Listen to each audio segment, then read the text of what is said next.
Whether you buy, build or convert a coach built or a camper van, you often find that the lights aren't quite right. Now what can you do to improve them? Well, one of the cheapest answers is to simply go out and buy some of these products. £3.50 this one, and this one was something in the region of £7, including the batteries. No wires to connect, simple. But you might want to do work on existing lamps, and some of the lamp systems and the lights you find in older vans are the fluorescent strips. Don't take much electricity and they're easy to sort out if the tube goes wrong. But some people feel that they would like to have an LED tube because you can buy them to fit inside, they're the right length and so on. Hey, wait, because inside one of these there are two little boxes in this particular one, which actually take 12 volts and boost it right up to 120 volts to ignite the tube.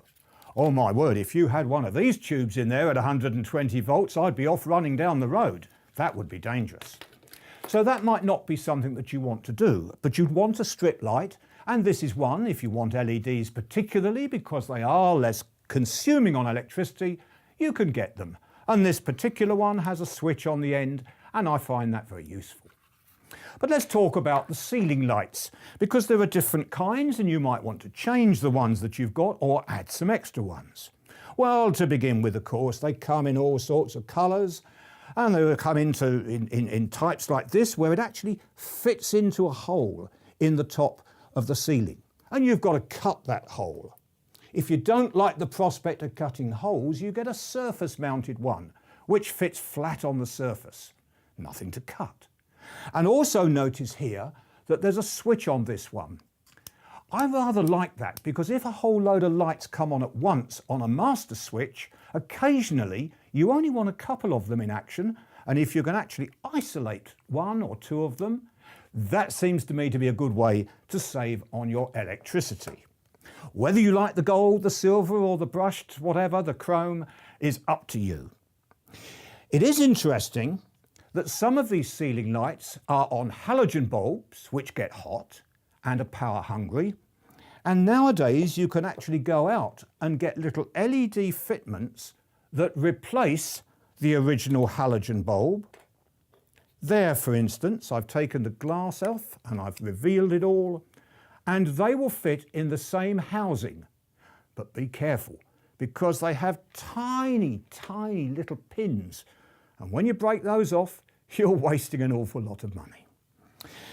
So some thoughts for you. Let's talk about reading lights. Now, when I built my coach-built motorhome, I do like to read in bed. And I fitted these quite close to the pillow because I like to illuminate the page. Oh dear, did I realise that I'd bend over, I'd lean over, I'd twist and turn and smash this off. So these had to be replaced. Look what I used. All right, I don't like the gold one, but you might. I like the silver one. But it's one of those sorts of lights which uses the old car type tungsten filament bulb. And I know the purists will say, uses a lot of electricity, John. Not so good as a modern light. Yeah, but hang on a minute. I only read for 5 or 10 minutes before I'm fast asleep. So that electricity bit, frankly, doesn't matter too much to me. So there we are, and equally the tungsten filament bulbs, which look like that, can be replaced with an LED version if you want to save on the power. Just be careful and check the end fittings because sometimes they are different and you end up buying the wrong one. So that's it. I could talk more about main ceiling lights, and oh look, there's a cable there. Now we must talk about cables on another occasion. And if in doubt, when it comes to electricity, you can select them and then get an electrician to do the fitments.